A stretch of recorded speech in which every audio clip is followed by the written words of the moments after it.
Fala, minha rapaziada! Sejam bem-vindos a mais um vídeo aqui no canal. Eu sou o Sérgio Português, trazendo as últimas notícias de hoje do Vasco. E se você quer ficar por dentro de tudo que acontece no Vasco da Gama, mercado da bola, contratações, pré-jogo, pós-jogo, tudo que é relacionado ao nosso Vasco, já vai se inscrevendo aqui no canal, porque aqui a informação não tem enrolação. Deixe seu like, seu hype e também divulgue esse vídeo nas suas redes sociais. Então, dito isso, vamos começar o nosso vídeo falando a respeito da notícia que tomou conta do noticiário hoje do Vasco da Gama, a contratação do Renato Gaúcho, um cara que demorou para chegar, né? Quase 10 dias aí para fechar essa contratação. O Vasco quis o Arthur Jorge, o Leonardo Jardine, o próprio Roger Machado hoje foi também especulado a contratação desse treinador, mas fechou com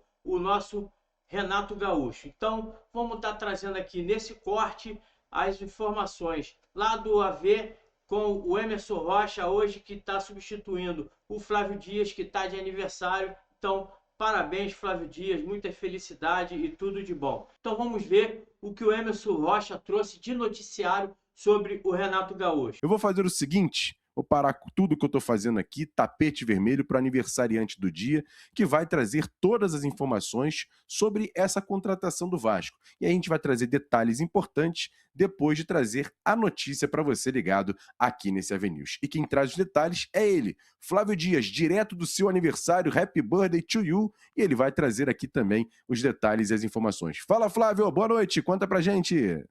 Fala, Emerson, galera ligada no News, chegando aqui com a informação principal do dia.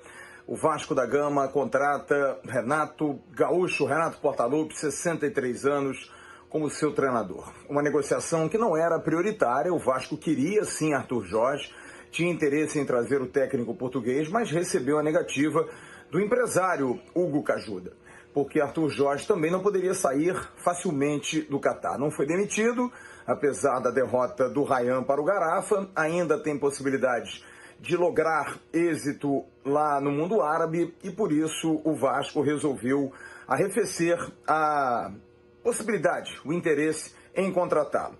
O que acontece nesse instante é o Vasco buscar uma alternativa. E havia uma alternativa do Vasco tentar a contratação de Renato Portaluppi. Uma tentativa que aconteceu no ano passado. O Vasco buscava Renato Gaúcho junto com Fábio Carille. E Renato disse não. Renato não se interessou a priori pela negociação. Agora, a situação foi diferente. Pedrinho fez o contato, Felipe também fez o contato, o próprio Carlos Amodeu, que é CEO da SAF, que trabalhou com o Renato na ocasião do Grêmio Porto-Alegrense, buscou manter contato. Todos fizeram contato com o Renato. E o Renato não deixou de atendê-los, fez o contato com eles, falou com eles, mas a coisa ainda estava muito mais para o Arthur Jorge do que para qualquer outra possibilidade. Mas, paralelamente, o Vasco fazia a negociação. Fez uma proposta, Renato, a priori, não topou, porque era uma proposta baixa. Renato queria toda a sua comissão técnica, treinador de goleiros, queria preparador físico e seus auxiliares. O Vasco não queria, ofereceu um valor que daria apenas para Renato, e se ele quisesse pagar desse valor, os seus auxiliares e demais assistentes faria. Renato disse não. O Vasco viu o caráter de urgência, fez uma nova proposta ontem. Renato não desconversou, não disse que estava fechado de negociação. Disse, olha, está faltando pouco, vamos tentar ajustar isso aí. Eu não levo nem preparador físico e nem treinador de goleiros, levo os meus auxiliares. E o Vasco, na madrugada de ontem para hoje, acabou fazendo a proposta que atinge aí, a priori, a informação que nós temos, 1.700.000, e nesse bolo está o salário de Renato e também o salário dos auxiliares Marcelo Salles e Alexandre Mendes. Renato faz contrato até o final do ano com o Vasco, já sabe que a ideia é priorizar a melhora dos reforços, jogadores que estão chegando, que estão há pouco tempo. Marina e Nestrosa, por exemplo, tem um mês de Vasco. Esses jogadores têm muita qualidade, foram contratados a peso de ouro no mercado e Renato vai tentar potencializá-los. Renato já estará amanhã no CT Moacir Barbosa, é um treinador que quer trabalho, que quer mostrar serviço e vai trabalhar para o jogo do dia 12 contra o Palmeiras na volta do Vasco ao Campeonato Brasileiro. Renato, muito animado, já postou inclusive em redes sociais que está feliz com a volta e está voltando 18 anos depois, né, Emerson? A última vez foi em 2008, quando o Renato teve uma passagem ruim com a queda do Vasco, mas também em 2005, 2006, levou o Vasco aí quase a Libertadores e levou o Vasco a uma final de Copa do Brasil. É um treinador que está maduro, 63 anos, vem de bons trabalhos recentes e a expectativa é muito grande que ele possa fazer realmente do Vasco um novo trabalho bom para que o Vasco saia dessa situação complicada. É uma bola de segurança do Vasco trazer um treinador que conhece o futebol carioca, que queria ficar por aqui, que conhece o Vasco e que também sabe das limitações do clube quanto ainda fazer grandes investimentos. O Vasco não vai contratar? Não, vai buscar jogadores, mas agora com a aquiescência do seu novo treinador, olhando um pouco mais o elenco, entendendo um pouco mais o elenco, aí sim o Vasco vai atacar. Valeu, Emerson! Aquele abraço, a gente se vê amanhã. Tchau. E tem um detalhe legal, inclusive, nessa situação do Renato, que a gente pode trazer aqui alguns números. Primeiro, os números do Renato na primeira passagem dele no comando do Vasco. É importante para a gente poder dar um panorama do torcedor que teve ele à frente do Vasco. É um dos caras que mais trabalhou já com o Vasco nos últimos anos, né? Fez 138 jogos, 61 vitórias, 39 empates, 38 derrotas, aproveitamento de 53,52%. Só para você ter uma ideia, se ele tiver essa porcentagem nesse trabalho atual do Vasco, isso aí dá quase uma vaga na pré-Libertadores, tá? É muito próximo de uma vaga na pré-Libertadores se ele conseguir esse tipo de aproveitamento, que será já bacana demais no Vasco. Então, logicamente que a gente espera que ele faça um trabalho ainda melhor, que tenha resultados ainda melhores, mas esse é o nível de aproveitamento do Renato nas duas passagens que teve à frente do Vasco. E agora a gente tem números do Renato pelo Campeonato Brasileiro, já que na Série A do Campeonato Brasileiro, o Renato é o técnico atualmente no futebol brasileiro desde 2015 com o maior número de vitórias. São 131 vitórias contra 119 do Abel Ferreira, 119 do Mano Menezes, 113 do Cuca, 98 do Dorival, 98 do Rogério Ceni. Ou seja,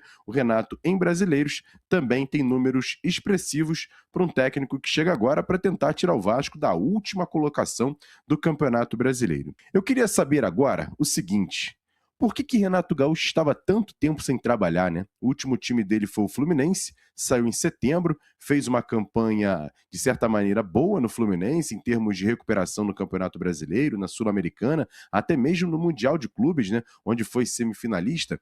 E aí eu fui perguntar, meu parceiro Vitor Lessa, do canal do Lessa, que faz a cobertura do Fluminense, e perguntei: Vitor, me conta, cara, como é que foi essa trajetória do Renato nos últimos 5 meses que trabalhou no Fluminense? Por que foi um contrato tão rápido? Por que foi uma passagem tão rápida? E por que ele deixou o clube? E olha, o Vitor Lessa vai trazer aqui um relato importante e você tem que ficar de olho também no que ele vai falar, hein? É um cara que faz a cobertura, um jornalista sério, trabalhou comigo na Rádio Globo nos 5 anos que a gente trabalhou juntos na Rádio Globo. O Vitor é um cara muito sério, faz um trabalho muito bacana cobrindo o Fluminense e vai trazer aqui detalhes sobre a última passagem de Renato Gaúcho à frente do Tricolor. Conta pra gente, Vitor. Boa noite. Meu amigo Emerson Rocha, um abraço para você, para toda a sua audiência. Prazer estar aqui falando contigo. Pra gente destrinchar um pouquinho que foi o trabalho do Renato Gaúcho, e eu não vou nem meter muito aos números não, porque em termos de números nem foi um trabalho ruim. Eu vou procurar aqui dividir em fases. Acho que dá para dividir em 3 fases o trabalho do Renato. Quando ele chega, e todo mundo sabe, né, ele chega, né, no Fluminense com um histórico de idolatria, né, por tudo que ele já fez no clube. Inclusive, enfim, a passagem dele como treinador teve a derrota para a LDU na Libertadores, mas é um cara que sempre cultivou uma boa relação ali com o torcedor e chega com essa expectativa. E ele começa o ano obtendo bons resultados, né? O Fluminense ele chega para o lugar do Mano Menezes, assume a vaga deixada pelo Mano e a partir dali, aos poucos, vai construindo um trabalho com resultados, mas não com grandes atuações. O time do Fluminense passava a sensação sempre de que fazia o básico para vencer os seus jogos, né? Até a Copa do Mundo, fez um bom Campeonato Brasileiro, conseguiu uma pontuação alta, até porque pegou também, o que facilitou um pouco, pegou uma tabela um pouco mais fácil ali no início, então ele conseguiu uma boa pontuação no Brasileirão e levou o time para a disputa da Copa do Mundo já numa boa situação. O Fluminense era uma equipe que, como eu disse, fazia o básico, mas não conquistou o seu torcedor em nenhum momento. Assim, tinha muita reclamação, muitas críticas pelo desempenho, muito mais pelo desempenho do que propriamente pelos resultados, que, repito, não eram ruins. O Fluminense conseguiu as suas vitórias, os seus pontos, jogando melhor que seus adversários, né? Ou pelo menos fazendo o suficiente para conquistar esses pontos, com uma ou outra derrota mais marcante, mas é um trabalho que, enfim, ele se respaldava basicamente pelos resultados. O próprio Renato utilizava esse argumento nas entrevistas coletivas. Ele falava, olha, aqui não cobram tanto resultado, eu estou entregando resultado. Não é isso que vocês querem? Resultado? Vão falar o quê? Vão reclamar do quê? Eu estou entregando o que vocês estão pedindo. Pois bem, o Fluminense vai para a disputa da Copa do Mundo sob esse cenário de desempenho que não é tão bom, mas conseguindo ali os pontos. Chega lá, aí é uma atmosfera, eu divido, isso eu vou para a segunda fase. O trabalho do Renato aí, ele entra... A Copa do Mundo para o Fluminense foi um mundo à parte, foi um mundo paralelo, porque todo mundo acho que entrou num objetivo de fazer o melhor campeonato da história, e o Fluminense, por isso, acredito, teve aquele desempenho espetacular chegando até a semifinal. Justamente porque houve uma mobilização muito grande, diferente naquela situação, que não dependia do Renato. Se vocês lembrarem, viraliza uma imagem que correu, enfim, o Brasil inteiro, do Thiago Silva, acho que foi no jogo contra o Inter de Milão, se eu não me engano, do Thiago Silva passando as instruções para os jogadores em campo, né? Ele que determinava, não, você vai fazer isso, você vai fazer aquilo, o Renato ali, meio que de passageiro. Aquilo já era um sinal do que estava por vir. Passada a Copa do Mundo, campanha fantástica, não tinha o que falar, né? O Renato foi para a Copa do Mundo e entregou um baita de um resultado para o Fluminense, inegável. E o Fluminense jogando bem. Isso aí não dá para discutir. O Fluminense jogou muito bem a Copa do Mundo. E aí volta da Copa do Mundo e engata uma sequência de 4 ou 5 derrotas consecutivas que abalaram muito o trabalho do Renato naquele momento. Mas depois o Fluminense, aos poucos, volta a vencer, se recupera, respira novamente, mas é um trabalho que, apesar da Copa do Mundo, sempre foi movido muito ali a críticas do torcedor. A gente não via uma simbiose da arquibancada com o time, não rolava essa química, né? Mesmo com o Fluminense bem, não rolava essa química de jeito nenhum. Até que chega, aí sim, o ponto decisivo para a demissão do Renato, que é a eliminação da Copa Sul-Americana pelo Lanús dentro do Maracanã. Mas o pedido de demissão parte do Renato. Uma coletiva histórica, que ele dá toda a entrevista coletiva, chega no final e solta a frase. Acabei de pedir demissão lá no vestiário para o presidente, agora eles vão escolher um novo treinador, quero ver, né, se esse novo treinador vai chegar aqui fazendo o que pensa ou o que o torcedor quer. E antes ele já tinha falado que duvidava qualquer gringo fazer o trabalho que ele estava fazendo no Fluminense. Ele pede para sair, inclusive recentemente disse que se arrependeu. Mas o ponto principal que eu quero trazer aqui para vocês, Emerson, e aí eu não vou falar talvez o que o torcedor quer ouvir. Eu vou falar em tantas e tantas apurações que eu tive ao longo desse tempo, desse período com o Renato Gaúcho aqui. O trabalho do Renato no dia a dia era um trabalho considerado fraco. Era um trabalho ruim de treinamento. Os próprios jogadores, no fim das contas, estavam reclamando dos treinos da comissão técnica do Renato. Isso foi confirmado por todo mundo depois. Eu trouxe essa informação na época. Isso foi depois, no jogo contra o Internacional no Beira-Rio, logo depois da Copa do Mundo, tem a sequência de derrotas. Inclusive o Fluminense ganha aquele jogo. Mas aquele dia eu dei informação e falei, eu não vou esperar uma fase ruim para falar o que eu tenho para falar, que é confirmado. Tinha uma insatisfação muito grande dos jogadores com o trabalho que vinha sendo, do tratamento dele em relação aos jogadores, que era um tratamento muito frio com alguns, e isso valia também para funcionários do clube.